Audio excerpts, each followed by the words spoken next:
Hi, everybody. Welcome back to some work on week one, an introduction to your remembered event essay.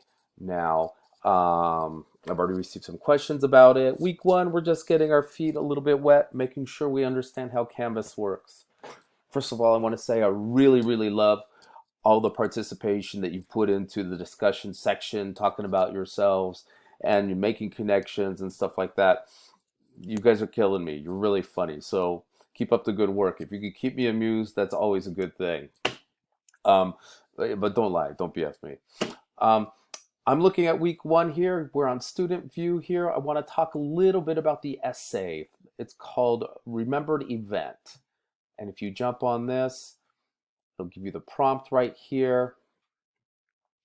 We'll talk about the dates. Wednesday, we've got a tentative thesis due. That means it's a rough cut. It's got a beginning, a middle, and an end. The phrasing might change, but the big ideas are there. Rough draft due, if you'll notice, it's a whole week later.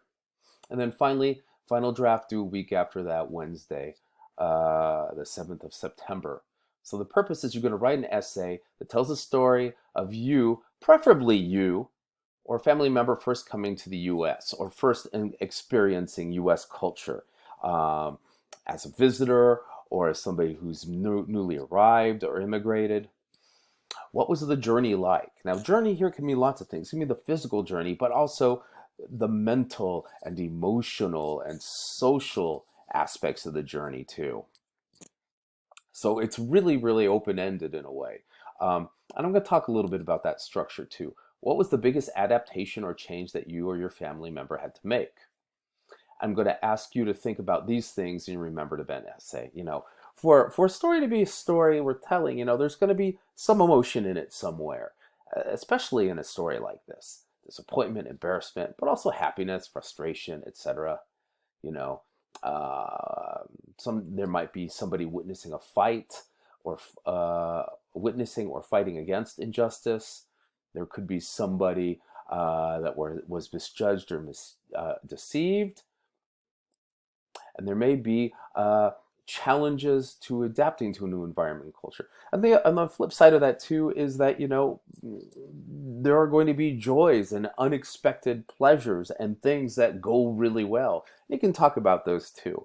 But a story where everything's happy and there is no struggle and there is no conflict doesn't really work, at least as far as the story structure we're going to be using is going to go. Here, your essay should have a thesis statement, the topic and the point you're making about that. I'm going to put that in a new video. Narrative action put in the past tense. Sometimes we put it in the present tense, like when we're talking, you know, you never believe what happened to me yesterday. So I go to the store and I talk to my friend Bubba, and my friend Bubba says, da da da da da da. That's really informal.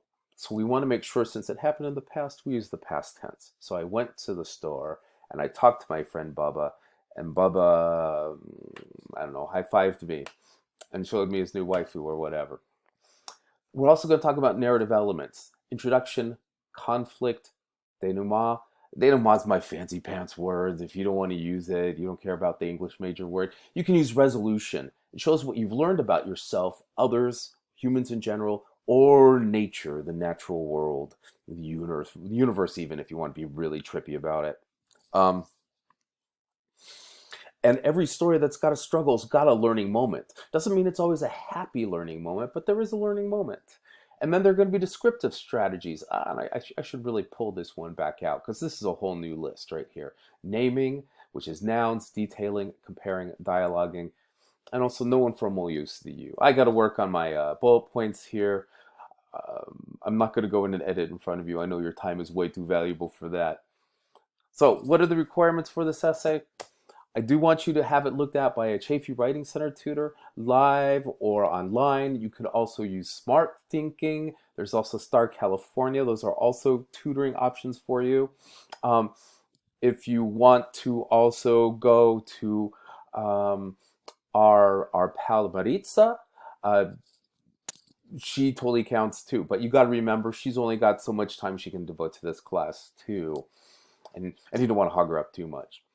And then we got to do MLA format, 12-point font, double spaced, bordered with 1-inch margins, a title. Gotta give it a good title. I mean, if the title's really good, I already know what the essay is all the way about, and I don't have to read any farther. I just give it an A and I move on. And you're also going to submit it to turnitin.com. And I'm going to show you how to do that in a later video. Anyway, that is the big overview of the remembered event prompt. Now, if we jump back to modules, I'm going to show you a student example from a puentista, one of our veteranas, named Topacio Castro. I should probably change her name. But she also goes by Topi. And it's the story of her mother, Sylvia, who made the move to the United States. And here, when you read through it, what you're going to notice is that there's a struggle, there's rising tension, there's a conflict, there's that highest point of tension, then there's decreasing tension, and a denouement or a resolution, that learning moment at the end. And it's very descriptive. It's got very specific names in it, a lot of good adjectives that help make our senses pop. Really solid essay overall. Now, I give you student example essays because I think they're really good models. If we look at something that's published, by somebody who makes their life as a writer or as a journalist, stuff can be mind-blowingly good, right? But it can make you feel like, oh man, there's no way I'm going to do that. And so I want you to, I want you to understand clearly what my expectations are. Because the better we share expectations, the easier the class flows for both of us. Anyway, it's a wonderful essay. Read it. We're going to talk about it more a little bit later, but I wanted to make sure that you guys had this info ready to go. If you've got any questions, let me know. I hope you all I hope you all signed up for Remind so we can text as usual. I saw a lot of people on there already. Thank you very much. Do the Survey Monkey too. I remember I sent that to you through Canvas inbox. Remember, it's over here. I think I sent it through chaffey.edu as well. Make sure you do that because I really want to optimize. When's the best time for me to be available to talk with the class about the stuff going on in the class? Because I want to help you guys as much as possible, and I want this class to really come together and gel. Anyway, that's all I have for this video. Thanks a lot for watching. If you got any questions at all, be sure to let me know. Thanks a lot.